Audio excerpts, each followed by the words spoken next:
Welcome, everyone.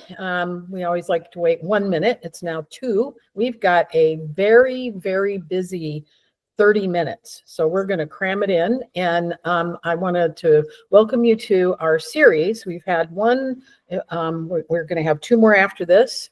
And today I'm Kathryn Schifferle. I'm the founder and CDO of Work Truck Solutions. And I'm so excited. You may, if you're here a little early, you heard me talking to Jason Savino. He's the marketing director there at All American Auto Group. And we've known each other for a while. And we were kind of reminiscing on how much has been accomplished, honestly, in the commercial vehicle space. And so today, talking about merchandising, we have a deck that we've put together, Jason and Work Truck, and we've talked through some of this, and he's going to give us some examples of things that he's done. But we're going to start off with 5 must-dos. These are table stakes. You got to have your commercial link on your main menu. You've got to get your lead routing organized so that your leads go to commercial salespeople. You've got to do accurate pricing, you got to do photos, and you got to know what the body is. And so we're going to dig into this. And if we have a little extra time, I've got some extra things at the end we can throw in.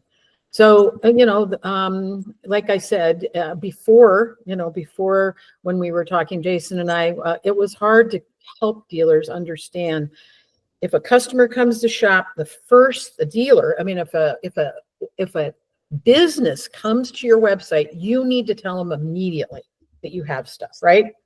Jason, and you guys chose to say work trucks. We do have some dealers that choose to say commercial or fleet or whatever.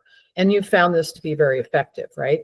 Yeah, and we A/B tested it. We tried the commercial trucks. Obviously, it's longer. As you can see from my site right there, we've added some other ones that some dealerships don't have, like custom vehicles, the municipality for our fleet. So we figured the shorter one of work trucks worked better for us. And when we did A/B test it, that actually did get more clicks than commercial in general. So it worked out.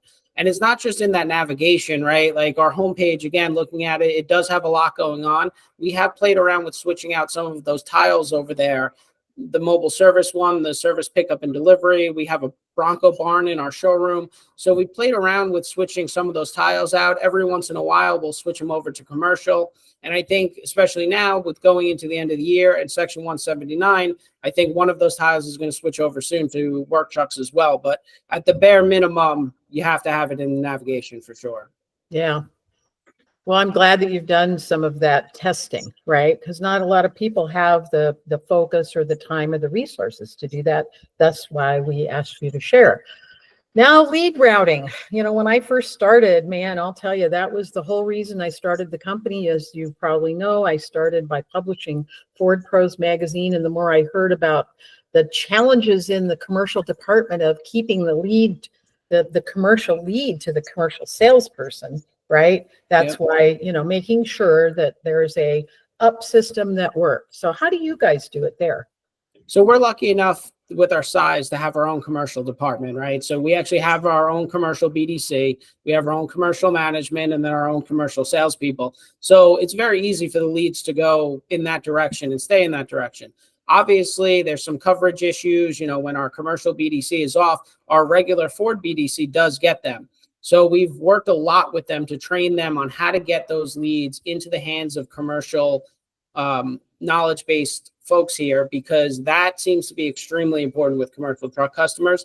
They don't want to talk to somebody that doesn't know the product right away. You have to be very, very quick with commercial truck buyers. You need to know the product, you need to know what's in stock, and you need to know why it's going to help that commercial customer. So lead routing is definitely kind of a 101 thing. You got to get that figured out. But I think having a backup plan too and coverage is very important, because that seems to happen even at the bigger stores. Now, smaller stores might not even get to have their own commercial department. One of my locations is a little smaller. We really have 1 or 2 people in that area and department. So a lot of the times our regular Ford staff does have to take on that responsibility as well and take those ups, take those phone calls, take those chat leads. So it's all about just kind of training and word track and knowing that they are a different type of customer and dealing with them differently.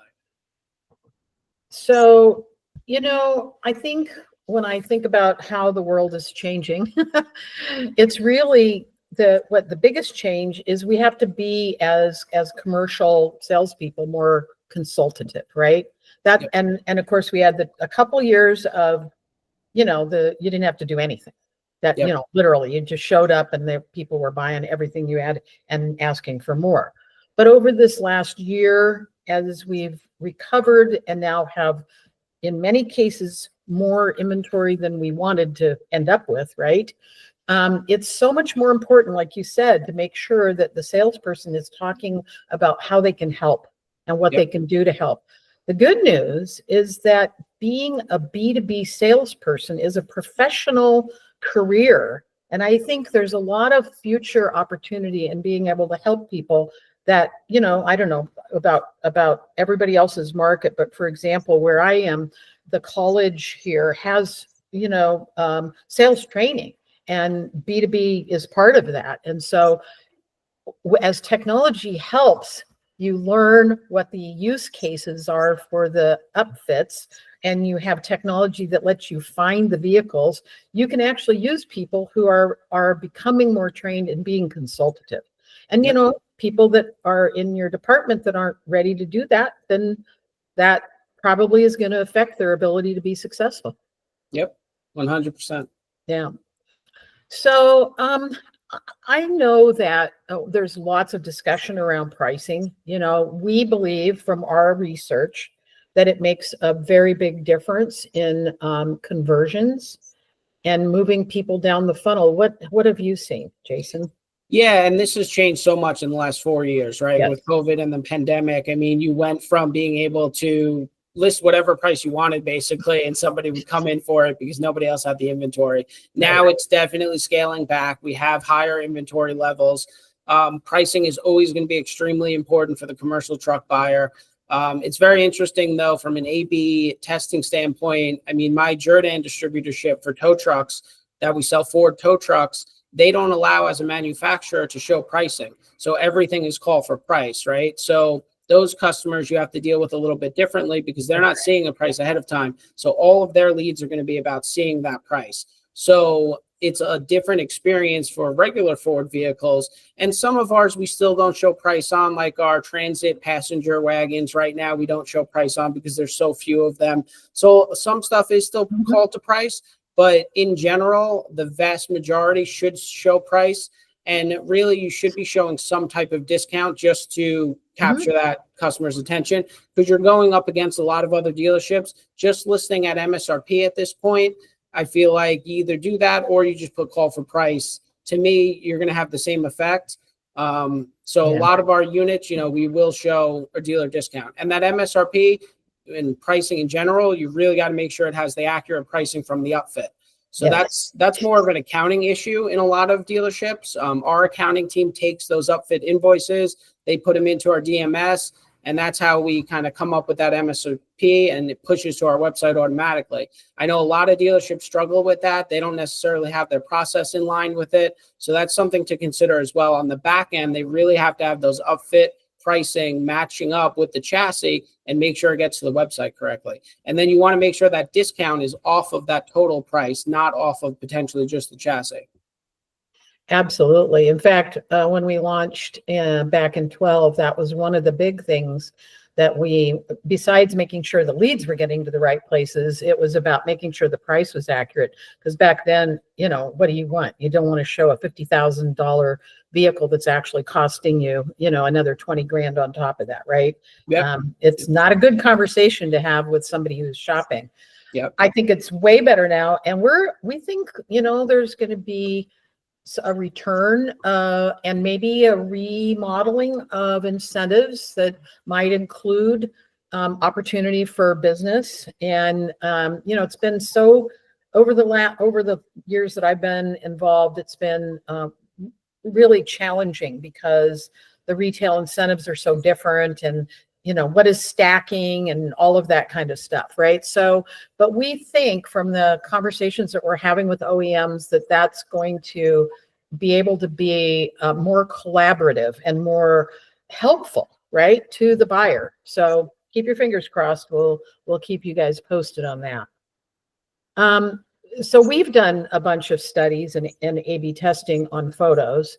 And, we just picked this particular number because at the 16 photo number, we saw a 1.5 times leads.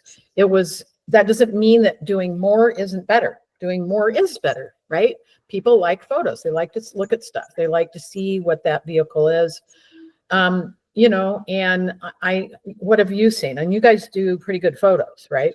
Yeah, I mean, we make it a point, especially on these upfit units, to make sure that all of the upfit is completely captured with photos. You got to take different angles, especially some of these commercial truck customers. They're traveling from far away. They really want to see what they're getting themselves into. And I mean, having the specs on the website, having the brochures there, Work Truck Solutions does a better job of that than anybody else. So you combine that with the photos and actually seeing what you're getting as a customer. I mean, between dump trucks, any of that type of stuff, we try and open that stuff up. We try and put the dump body up and down in the pictures. We try and show all configurations of it possible so that there's no surprises when the customer gets here. Have you done any walkarounds? Because I know we have, some of our dealers do that. Have you found that to be helpful? We do. We focus them on our YouTube pages. So we'll do walkarounds and we'll do product demonstrations. So just in that example with the dump body, if we have different dump vendors, we'll bring them in. They'll have a rep that will actually come and do the demonstration. They'll pull the dump truck up. They'll open the back door, stuff like that. And we do provide those videos to our customers. We'll try and send them in emails to the customers. And we do try and put them on the website as much as we can as well. Yeah, I was going to say we should figure out an easy way because maybe you can send it in a spreadsheet or something like that with Justin, because we can automatically lay them on these, because we find that people really like that. Yep. What's interesting to me is early on, I hate to keep going back, but early on I heard, so this was like probably 2014, I heard what was really interesting about this space is that 60% of all vehicles were sold then even sight unseen, because people would just say, I want the same thing. I want what I had last. Do you have it? Here's the specs. Yep. And they're white, right? And so the fact that you think through, Jason, how do you make this better and better for people to find what they're looking for and feel comfortable that they know what it is from as far away as they want to be, then how smart is that? That's really, really great. Yep. How many photos do you typically have then, do you think?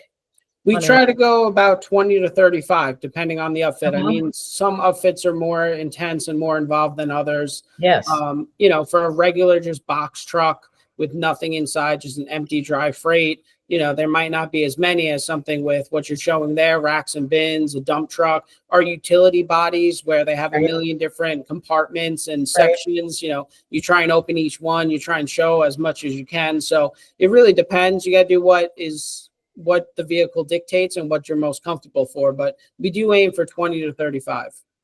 And what's interesting is we haven't really, this is just some basics, but if you stop and think about it, if you're putting stuff on YouTube, and who owns YouTube, right? That really helps with and if you put it on your site too, that really helps with your SEO. It really, really helps with search. So very, very smart. All righty, now we get to the configuration. Man, I'll tell you, it is gold, isn't it? It is allowing people to find exactly what they want. And again, it used to be that they had no way. They had to come and say, well, this is what you got, so this is close enough because I need it, right? And now, especially now, with the overage of inventory in the marketplace, being really, really clear about what this is like the matching in heaven, right? Like this is finding the perfect buyer. And what happens when a perfect buyer finds the perfect vehicle? What is it that they don't complain about? What is it that they're not as worried about? They're not as worried about the price. Yep. If they find exactly what they're looking for, if they're educated through what you do and what you show on how this is going to help their business, that extra couple thousand or 5,000, I don't know, it just doesn't matter. Like, remember, when they're down, what do you think? I'm gonna not tell you what I think the average loss per day is when a commercial vehicle is down. What in your market, what do you think it is? Oh man, I don't even know if you could put a number on that, but I mean, these commercial truck customers, listen, half of them know exactly what they want, and they want the same thing they had last time, and they already know, but half of them are just starting out. They have no idea. Your vendor and outfit invoices that you get, in my opinion, from the start, has been one of Work Truck Solutions' biggest differentiations, right? So it was never able to be put on our regular retail sites. Even from the manufacturers, certified vendors, were never able to handle commercial vehicles. We used to have to kind of go through the upfit vendor invoices ourselves and try and write a paragraph and put that in the description. And then you would expect a commercial truck buyer to try and read through that and try and differentiate all these different sizes. I mean, look at this one on the screen now, all those different shelves, all those different specs, all the different things that go into it. And you're showing that very clearly. You're showing a brochure from Adrian Steele. You're showing a video from them. It really is just the perfect match made in heaven when it comes to commercial vehicles. And unlike any other website I've ever seen be able to do. Well, thank you. And, this webinar is not being produced as an ad, but I really appreciate that because it is a passion with us, right? I struggle to not pump you guys up. Well, that's great. And I think it becomes clear, though, that even if somebody's not on our platform, this is important and that's what they should be doing. And the fact that you were doing it, you acknowledge that, that. And so we're going to get to questions in a minute. Cool. I see some of them popping up. I love an interactive audience, just so you guys all know. Send Steve the questions. So I'll just say we keep exploring too some other ideas of making life easier, for the whole kind of, I would call it supply chain, or I would call it, all the different players that have to align to make this space, which is very fragmented, which is very inefficient, to make it easier and better for both dealers and for their customers, right? Because that's the whole goal. Like, I think when a customer's vehicle is down, that they are losing between $2,000 and $5,000. This is small, between $2,500 and $5,000 a day. Easy. And if they're a bigger customer, on the low end, yeah, if they're a bigger customer, I've heard numbers around $15,000 to $30,000, because it has that ripple effect, right? And that's what I know you were getting at, is that like, oh, it's down. Well, then I have to go do here, and then I do this, and then all of a sudden it's like all these other things are involved that prevent. So it's, I think, So, but good news. We've got technology starting to really become accepted in the space. Dealers starting to understand that it's important that their commercial teams have technology, right? And the entire goal is to make sure that the lead is routed, the pricing is there, photos are great, upfit is shown, and that it's consistent for you, for your brand, your dealer site, any third-party listings, any locators that your upfitters have, all of that, just it sings to that audience, that channel. This is really omni-channel marketing today, right? That's what we really want to drive for dealers, to be able to talk to their customers in any channel that they want to have that be available for them. Yep. And even just to add one more thing too, to the specs that are shown on the VDP pages, my staff and the commercial salespeople use that more than they use the invoices, because it honestly makes it easier and breaks it down better for them. Absolutely. They can look it up by stock number or whatever they want. Yeah, that's great. And honestly, let us know if you ever think that there's something that we could do on the back end that would make efficiency higher, right? Steve, I saw a couple questions come in. Maybe we should answer them first before we go do some extra credit. Makes sense. Yep. What do you got? So I've seen 3. So we'll start with Jeff G. As a new Work Truck Solutions user, we now have 2 websites. Is it common practice to have pricing match on each site, or should we have call for price on the commercial side? So when you say you have 2 sites, I think what you're saying is you have the retail listings, and then you have commercial listings, and you're asking about the listings, right? Whether you should price it. I think, traffic is the important question. Like, who are you driving to your listings? If it was me, I might have no pricing on the retail listings and only have pricing on the commercial, because the goal is to drive your commercial traffic to the conversation. That's what you want, right? Right, Jason, you want the buyers to find you and talk to you. Yeah, I mean, too, you got to look at the lead routing. So a lot of people will have it set up where their regular retail site, the way those leads come in, even if it's on a commercial vehicle, might not go to commercial BDC. So you got to be careful with the lead routing.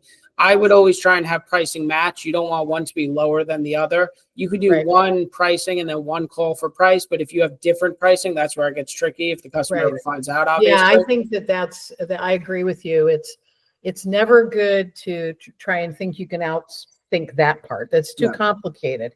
But you could have call for price, right? And then you could, maybe that's a way to make sure that it gets routed correctly even, right? I don't know. Yeah, and for us too, we don't run into that problem because I try and route all of my commercial truck traffic to Work Truck Solutions. So even from that navigation page, so I try not to even have any of my commercial trucks in my regular inventory on my retail site so that we don't run into that problem, especially with the lead routing. It's hard. It's very hard to route it depending on your inventory management system. We use HomeNet, so I find them to be very good and easy with it, but it is difficult to do. It's 2 different spots. You got to look at it. So we do try and limit it because of that. Yeah. And just, in the conversation, we've created on our platform, I'm sorry, we're going to talk about that for just a second, but we've done kind of some lead routing. So depending on how big you are and whether you have to use the entire retail CRM, we do have alternatives to that. They're kind of we call it a CCRM, a commercial CRM with lots of tools in it that can ADF the lead over, but that lead's already been assigned. So there's a couple of different ways. And by the way, CRM is, in my opinion, the hardest challenge in commercial. And we are working on how do we give dealers more options on how to make that easier, just so you know. I will say, always talk to your customer success manager, because they have lots of experience and lots of people that they've gone through all this stuff if you want some help getting it set up. And it's hard to know in the beginning when you set things up how you're going to want it in a month or 2. So don't be afraid to say, hey, I think I want to talk again, right? That's what you should be doing. So next one, Steve. Yep. Next one is from Kevin, talking about potential negative impact with Google ranking in referring clicks to the WTS site. Said, we've considered implementing a no follow so that Google does not penalize them for a high bounce rate. So what I would like to do is ask Kevin, is that his name? Yes. To whether or not he's works with us or not. There's a team of people in our company that can explain exactly how to set it up so that there is no negative impact, period. In fact, how to squeeze the juice, this SEO juice, the best way, because we do a lot around keywords and tags and all sorts of stuff. And I don't want to try and explain it myself because I wouldn't be able to. I just know that we're experts at that. So please schedule a call and have, with if you don't have a customer success person, if you do, just have them set it up. Yeah. Perfect. Yeah. Perfect. Yeah. What else? We got one more. One more from Darko. Yes. Darko says, I've primarily worked in government sales. How do you order stock fleet units with no FIN code so that we can have upfit inventory?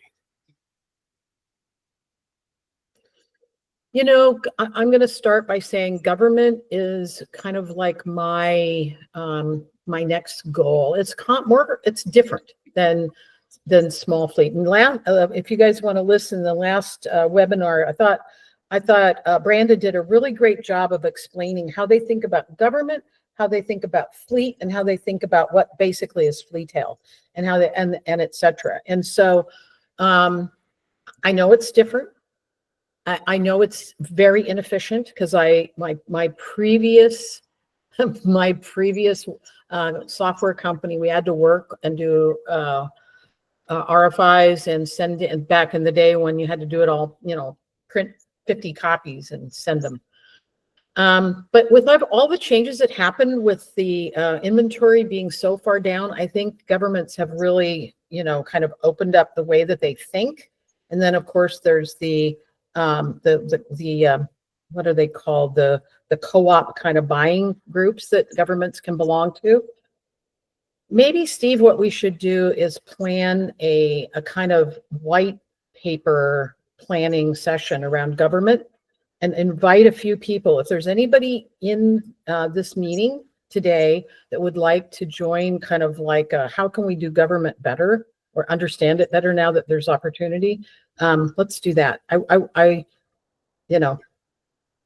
Ordering for government is challenging. Stocking for government is challenging. Having visibility into the pools and the ship tos and those are an area that we are rapidly getting deeper in with the OEM. So I wish I had a better answer, but I'm telling you, we're committed or we'll commit ourselves. So. And your Ford Pro rep should be able to help you as well, because ours helps ours. Oh, what a great statement, Jason. Absolutely. You have a team of people out there. Are you, so the commercial business managers, they are dedicated to the CVC dealers, so the commercial vehicle center dealers. But now with Ford Pro being available, or every Ford dealer is a Ford Pro dealer now. Yep. So I'm not yet familiar with who their contact would be if they don't have a CBM. Who would that be? Well, I would start with their regular Ford sales rep, and then, everybody should have or close to a Ford Pro rep. And like we have a fleet department here, municipality, you'll see it in our navigation. We do a lot with government, municipalities, police departments, state universities even. So I know they have a whole process for ordering and for stocking and getting involved with them. So I know the Ford Pro reps have been involved with some of our bigger contracts as well, and they can get involved. So I would kind of start there. That's a great idea. And now I put you on my committee, just so you know. So I know that we're officially ended. I'm going to walk through the extra credit real quick. You will all who registered and attended, you'll be getting this recording and you'll be getting the deck. I just there are a few of these that are really important. I will say a Google business page. If there is any way that you can figure out how to get a separate commercial Google business page, you need a different address, but I think it can be a address A or an address B. It is really helpful, very, very helpful. Of course, we all are, doing what we can. I know, Jason, you mentioned that you guys are doing a lot with social media. What do you find being the very best return for your efforts? So far, it's been YouTube. It used to be Facebook that used to get the most engagement. Obviously, over time, it kind of switched over to Instagram a little bit. And then we still do a lot on YouTube. We get a lot of comments, a lot of engagement. We try and pump out a lot of videos. That still seems to be one of the better ones. We've never had traction with X or Twitter.